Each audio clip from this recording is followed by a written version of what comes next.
Just over 500 miles east in the city of Bowling Green is CBS's Lilia Luciano. Lilia, today I know you met with survivors who were actually able to return to what is left of their home.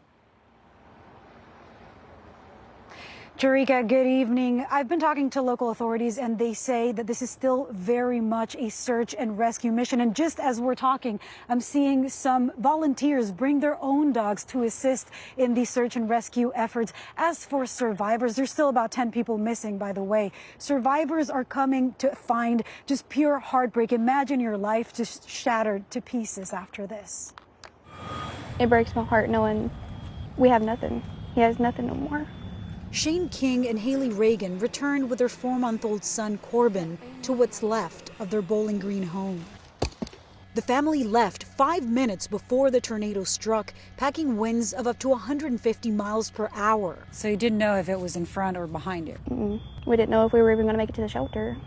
At least 11 people were killed and more than 600 homes and businesses destroyed in the city. I think we got a tornado on the ground, folks. For these new parents, their lives were saved, but everything else was lost. I've been to Afghanistan, I've been shot at, they tried to blow me up. This is the one thing that's hurt me the worst. The couple found their son's diapers and some essentials. There's my breast milk. Along with some irreplaceable keepsakes. All the stuff that they give you at the hospital when he was born, His footprints. we were able to find that. And Shane, a Marine Corps veteran, These are your boots? Yeah. found a few small treasures of his own. Those served me for 4 years. They just remind me of the good times and bad times that I had. Haley said Shane was her hero for serving, now for saving their family. Do you know where you're headed? We've already had plenty of help and we're, gracious for that. And we're just hoping to get more so we can get back on our feet.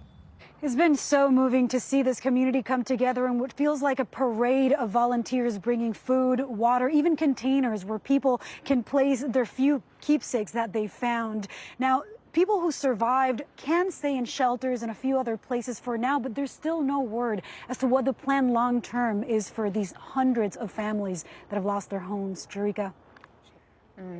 Lilia, thank you. President Biden returned to the White House today after spending the weekend at his Delaware home. The president has said federal aid to the tornado-devastated communities is on its way, and he plans to visit, but will wait until his presence doesn't hinder relief efforts. Members of his administration are already there, including Secretary of Homeland Security Alejandro Mayorkas. He spoke to CBS Evening News anchor Norah O'Donnell while in Mayfield, Kentucky. What were your impressions as you toured the devastation?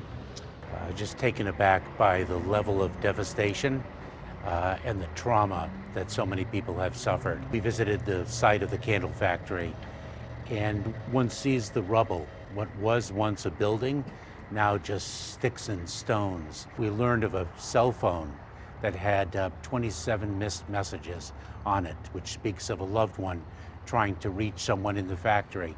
Just the personal tragedy is what we saw up close and personal was most moving. And Norah O'Donnell will anchor the CBS Evening News tomorrow from Mayfield, Kentucky.